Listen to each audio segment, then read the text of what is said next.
Hey guys, today I'm going to show you how to make a beautiful first course for spring entertaining. It's my sweet pea panna cotta with king crab and lemon dill cream.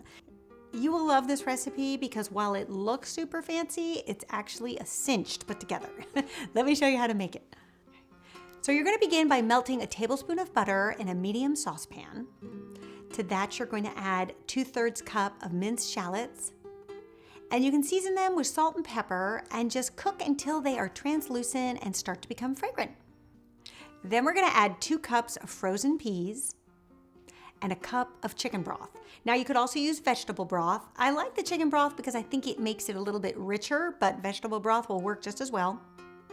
And you want to simmer this just until the peas start to thaw out and become warm. That will just make them easier to blend up. You don't want to take it much farther than that though, because you don't want them to cook too long or they'll lose that beautiful pea flavor. Then you want to transfer this mixture into a blender and puree it until it's really fine and smooth. And then you're going to pour it back into your saucepan, but make sure it's cleaned out first. And then to that you're going to add a cup of heavy cream and 1/2 cup of milk. And you're going to bring this up to a simmer just until it gets nice and hot. And then we're going to add a full packet of gelatin.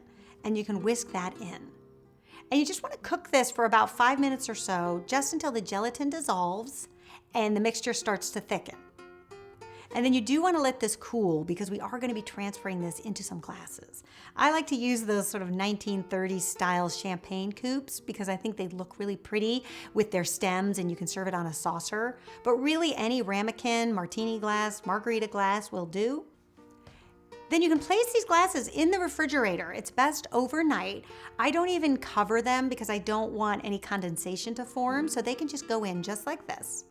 Then right before serving, you can mix up your lemon dill cream. So it's just a 1/4 cup of sour cream, a teaspoon of fresh lemon zest, a teaspoon of minced dill, and then a little freshly cracked pepper just to taste.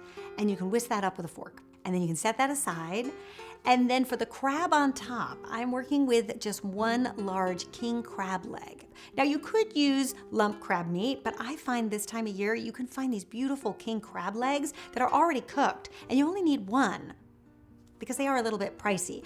But I find the freshness of the king crab just cannot compare to the lump crab meat. It's so much better and worth spending a little extra money on. And I don't do anything to it. I think it is sweet and flavorful just like this. But if you wanted to, you could toss it with a little lemon juice, but I really don't even think it needs it. And then to serve, you can take the panna cotta and then top it with a generous portion of the crab and a dollop of the lemon dill cream. And then a little sprig of fresh dill is a nice way to garnish it. Now, if you would like a wonderful main course to pair with this starter, I highly recommend my seared salmon with beurre blanc sauce. And you can click this annotation and I'll see you over there.